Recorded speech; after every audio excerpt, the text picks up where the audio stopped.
All you need to know to be fluent in English സീരീസിലെ part 2 വീഡിയോയിലേക്ക് സ്വാഗതം. ഇതിൻ്റെ ഇൻട്രോ ആൻഡ് പാർട്ട് 1 വീഡിയോ കാണാത്തവരുണ്ടെങ്കിൽ അത് കണ്ടതിന് ശേഷം മാത്രം ഈ വീഡിയോ കാണുക. സോ ഫസ്റ്റ് വീഡിയോയിൽ നിങ്ങളോട് ഞാൻ പറഞ്ഞിരുന്നു നിങ്ങളുടെ ഇംഗ്ലീഷ് ഫ്ലുവൻസി ജേണി ഈസി ആക്കാനുള്ള 5 സ്റ്റെപ്സ് ഞാൻ പറഞ്ഞു തരാമെന്ന്. സോ ഓൾറെഡി ഞാൻ സ്റ്റെപ്പ് 1 പാർട്ട് 1 വീഡിയോയിൽ അപ്ലോഡ് ചെയ്തിട്ടുണ്ട്. സോ അത് വാച്ച് ചെയ്തതിന് ശേഷം പാർട്ട് 2 വീഡിയോ കാണുക. In this video, we are going to step into the step 2, that is mirror technique. Here, your mirror is your teacher, your confidence booster and your feedback system. Stand in front of the mirror, look into your eyes, choose one simple sentence in English like, I'm learning to speak English. English is becoming my second language. Say the sentence slowly, focus on your lips, jaw, tongue movement and eye contact. നിങ്ങൾ സംസാരിക്കുന്ന sound, flow എല്ലാം സ്വയം feel ചെയ്യാൻ ശ്രമിക്കുക. Say it 5 times.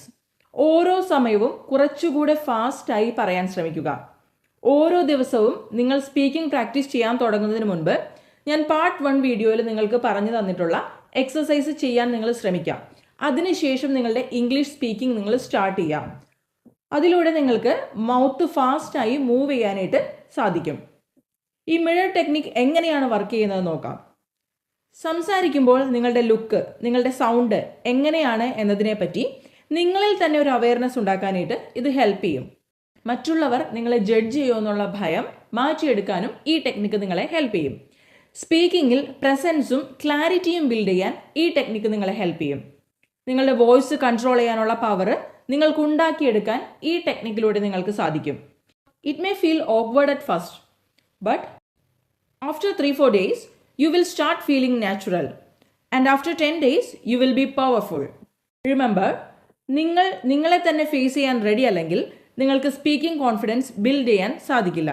Through these 2 videos, I already explained the first 2 steps that you have to practice daily. I will come back with other 3 steps in my upcoming videos. So, stay tuned.